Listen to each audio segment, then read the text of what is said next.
जब सुने के होई भोजपुरी गाना, बस बजे के चाही गाना।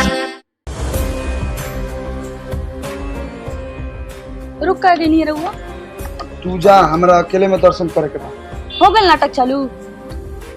घर में तो नाटक करबो के लेने, पूरे समाज के सामने नाटक करत ही। हम नौटंकी करते कि तू करते हो, कहते नु जा अकेले में दर्शन कर। देखा हम सीधा बोला थी, चल अंदर। तहरा ले अभी तक जीतल बने की जीतल, चल।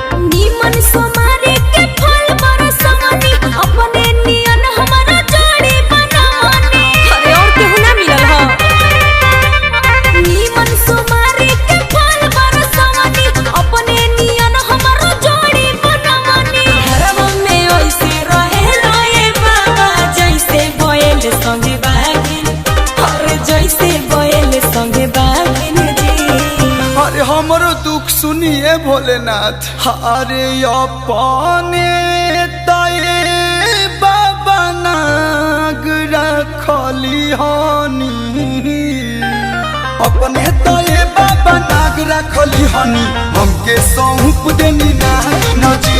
अरे अपने तये बाबा नाग रखली हनी, हमके सौंप देनी ना जी।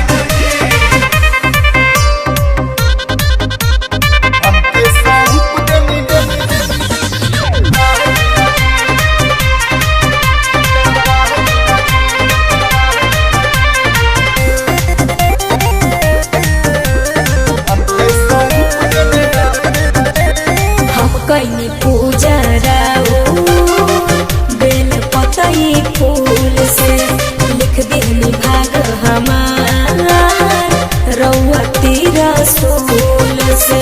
सोमारी बूटी के ये फल देनी हो जा।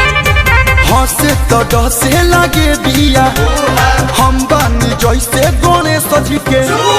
गौरा जी खुश बाड़ी रौरा के पाके, हम ही करहिया भागिन, अरे हम ही करहिया भागिन जी।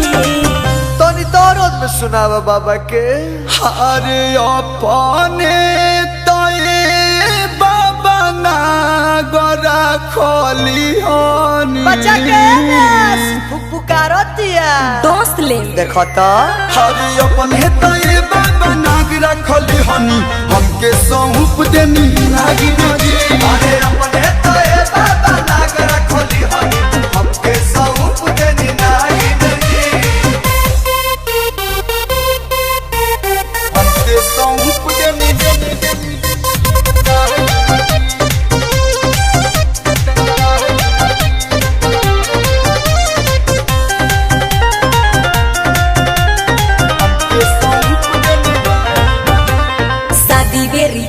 सुगुनवा मिलल गोड़ी तगड़ा, अब तो रहेला खाली 3600 के आंकड़ा, हमेशा लड़ते रहेले। देखो तो सुख बाकी दुख साथी बादे उजाला, हमें हर पीड़ित बानी कदीना।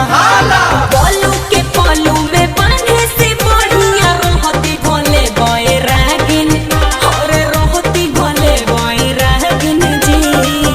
अरे अपने तये बाबा पोसले लगे हुआ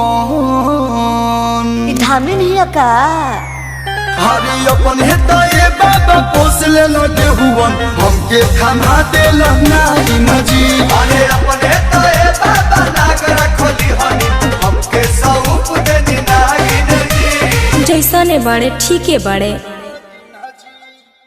अरे हमरो दुख सुनिए भोलेनाथ, अरे अपने तये बाबा नाग रखली हनी, अपने तये बाबा नाग रखली हनी, हमके सौंप देनी ना जी।